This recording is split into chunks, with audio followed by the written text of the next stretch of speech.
ಪವಾಡಗಳಿಗೆ famous. ಇವರ ಪವಾಡಭರಿತ ಮಾತುಗಳಿಂದ ಭಕ್ತರನ್ನ ಮಾರುಗೊಳಿಸಿದ್ರು. ಅದರಿಂದಾಗಿ ವಿಶ್ವದ 166 ರಾಷ್ಟ್ರಗಳಲ್ಲಿ ಇವರು ಭಕ್ತರನ್ನ ಹೊಂದಿದ್ರು. ತಾನು ಪ್ರೇಮ ಸಾಯಿಯಾಗಿ ಮರುಜನ್ಮ ಹೊಂದ್ತೀನಿ ಅನ್ನುವಂಥ ಮಾತನ್ನ ಭಕ್ತರಿಗೆ ಕೊಟ್ಟಿದ್ರು. ಆದರೆ ಸತ್ಯ ಸಾಯಿಬಾಬಾ ಮರಣ ನಂತರ ಇಲ್ಲಿ ಯಾವ ಪವಾಡಗಳು ನಡೀತಾ ಇಲ್ಲ. ಹಾಗಾಗಿ ಭಕ್ತರಿಗೆ ಬಾಬಾ ಅವರ ಮರುಜನ್ಮದ ಬಗ್ಗೆ ವಿಶ್ವಾಸ ಇದೆಯಾ? ತಿಳಿಯೋಣ ಈ ವರದಿ ಮೂಲಕ. ಹೀಗೆ ಮಾಯದಲ್ಲಿ ಬೂದಿ ಸೃಷ್ಟಿಸಿ ಭಕ್ತರಿಗೆ ನೀಡೋದು,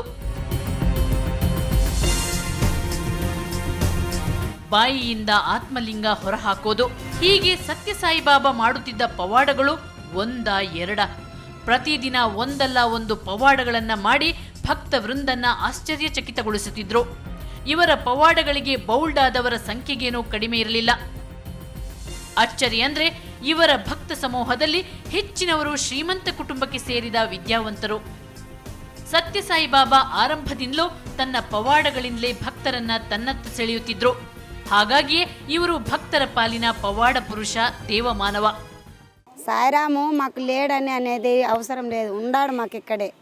స్వామి బాగా మాకు హెల్ప్ చేసినాడు, బాగా వ్యాపారం అవుతుందమ్మయ్య. అంతవరకే మాకు ఆంజనేయ స్వామి గుడి దగ్గర వ్యాపారం లేదనేది లేదు, బాగా అవుతుంది. స్వామి ఉన్నా లేకున్నా మాకు వ్యాపారం అవుతుంది, పర్వాలేదు. ಆದರೆ ಬಾಬಾ ಅವರ ಪವಾಡ ಸಾಕಷ್ಟು ಟೀಕೆಗೆ ಗ್ರಾಸವಾಗಿತ್ತು. ಬಾಬಾ ಮಾಡುತ್ತಿದ್ದುದು ಸರಳವಾದ ಮ್ಯಾಜಿಕ್ ಟ್ರಿಕ್ಸ್. ಅವರಲ್ಲಿ ಅಂಥ ಯಾವ ಅತೀತ ಶಕ್ತಿಯೂ ಇಲ್ಲ.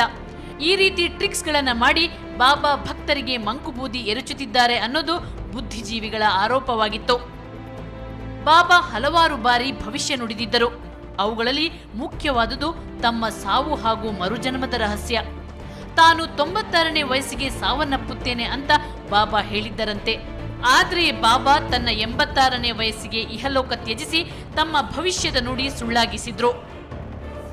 ಆದರೆ ಇದಕ್ಕೆ ಬಾಬಾ ಭಕ್ತರು ಕೊಡೋ ಸಮಜಾಯಿಷಿ ಇಲ್ಲಿದೆ ಕೇಳಿ. ಅದು ಹೇಳ್ತೀನಿ, ಅದು 86-96 ಡಿಫ್ರೆನ್ಸ್ ಇದೆಯಲ್ಲ, ಅದೇನೆಂದರೆ ಇವಾಗ ನಮ್ಮ ಇಂಡಿಯಾ ಮಾಮೂಲಿ ಇದ್ರ ಪ್ರಕಾರ 96 ಬರುತ್ತೆ. ಬಟ್ ಅಂದ್ರೆ ಅವ್ರದ್ದು ಇವಾಗ ಒಂದು ನೋಡಿ, ಜನ್ಮ ನಕ್ಷತ್ರ ಹುಟ್ಟಿದ್ದು ಡೇಟು ಮತ್ತು ಇದು ಮತ್ತು ತಿಥಿಗೂ ಮತ್ತು ಇದಕ್ಕೂ ಡಿಫ್ರೆನ್ಸ್ ಇರುತ್ತಲ್ಲ, ಅದೇ ರೀತಿ ಇದಾಗಿ ಕರೆಕ್ಟ್ ಅವ್ರದ್ದು ಇದಾಗಿದ್ದು. ಈಗ ಉಳಿದಿರೋದು ಬಾಬಾ ಅವರ ಮರುಜನ್ಮದ ರಹಸ್ಯ. ತಾನು ಮುಂದಿನ ಜನ್ಮದಲ್ಲಿ ಶಕ್ತಿ ಸ್ವರೂಪವಾಗಿ ಪ್ರೇಮ ಸಾಯಿಯಾಗಿ ಮಂಡ್ಯದ ಕಾವೇರಿ ತಟದಲ್ಲಿ ಜನಿಸುತ್ತೇನೆ ಅಂತ ಹೇಳಿದ್ದಾರಂತೆ. ಆದರೆ ಈಗ ಇಲ್ಲಿನ ಮಂದಿ ಬಾಬಾ ಭವಿಷ್ಯ ನುಡಿಯಲ್ಲಿ ನಂಬಿಕೆ ಕಳೆದುಕೊಂಡಿದ್ದಾರೆ. ಯಾಕಂದ್ರೆ ಬಾಬಾ ನಂತರ ಪುಟ್ಟಪರ್ತಿಯಲ್ಲಿ ಯಾವ ಪವಾಡಗಳೂ ನಡೆದಿಲ್ಲವಂತೆ.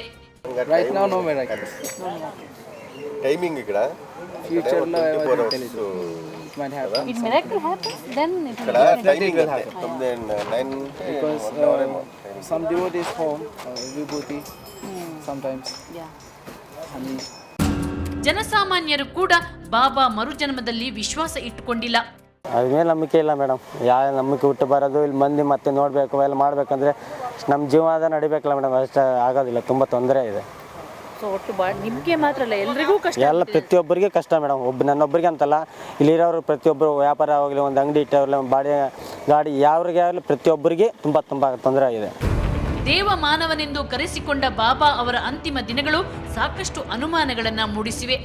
ಭಕ್ತರು ಇಟ್ಟುಕೊಂಡಿದ್ದ ಭರವಸೆಗಳು ದೇವ ಮಾನವನ ಜೊತೆಗೆ ಲೀನವಾಗಿವೆ. ಆದರೆ ಸದ್ಯ ಪುಟ್ಟಪರ್ತಿಯ ಪ್ರಶಾಂತಿ ನಿಲಯವನ್ನು ನಂಬಿಕೊಂಡಿರುವ ಲಕ್ಷಾಂತರ ಮಂದಿಗೆ ಇಲ್ಲಿ ಪವಾಡಗಳು ನಡೆಯಬೇಕಾಗಿದೆ. ಆ ಪವಾಡಗಳು ಇವರ ಹೊಟ್ಟೆಯನ್ನ ತುಂಬಿಸಬೇಕಾಗಿದೆ. ಸತ್ಯ ಸಾಯಿಬಾಬಾ ಕಟ್ಟಿದ ಪುಟ್ಟಪರ್ತಿ ಸಾಮ್ರಾಜ್ಯ ಅವರ ಸಾವಿನ ನಂತರ ಅರ್ಧ ಕುಸಿದು ಹೋಗಿದೆ. ಇನ್ನರ್ಧ ಭವಿಷ್ಯದ ನಿರೀಕ್ಷೆಯಲ್ಲಿದೆ. ಇದರ ಭವಿಷ್ಯ ಉಜ್ವಲವಾಗಿರಬೇಕಾದ್ರೆ ಇಲ್ಲಿನ ಟ್ರಸ್ಟ್ ಸದಸ್ಯರು ಸೇವೆ, ಶಿಕ್ಷಣ, ಆರೋಗ್ಯಕ್ಕೆ ಹೆಚ್ಚಿನ ಒತ್ತು ಕೊಡಬೇಕು. ಇಲ್ಲದಿದ್ದರೆ ಈ ಅರ್ಧ ಸಾಮ್ರಾಜ್ಯವು ಪತನ ಆಗೋದ್ರಲ್ಲಿ ಅನುಮಾನವೇ ಇಲ್ಲ. ಕ್ಷಣ ಕ್ಷಣದ ಸುದ್ದಿಗಾಗಿ ನೋಡ್ತಾ ಇರಿ ಸುವರ್ಣ ನ್ಯೂಸ್ 24/7.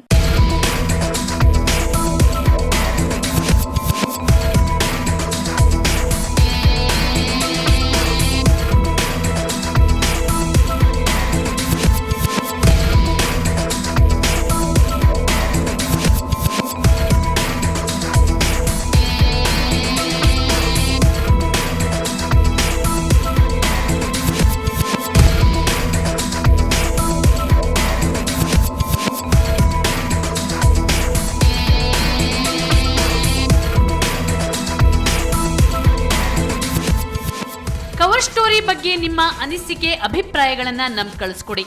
ನಮ್ಮ ವಿಳಾಸ cover story, Suvarna News 24/7, number 204, Embassy Square, Infantry ರಸ್ತೆ, ಬೆಂಗಳೂರು 1. ನಮ್ಮ ಇಮೇಲ್ ವಿಳಾಸ coverstory@suvarnanews.in.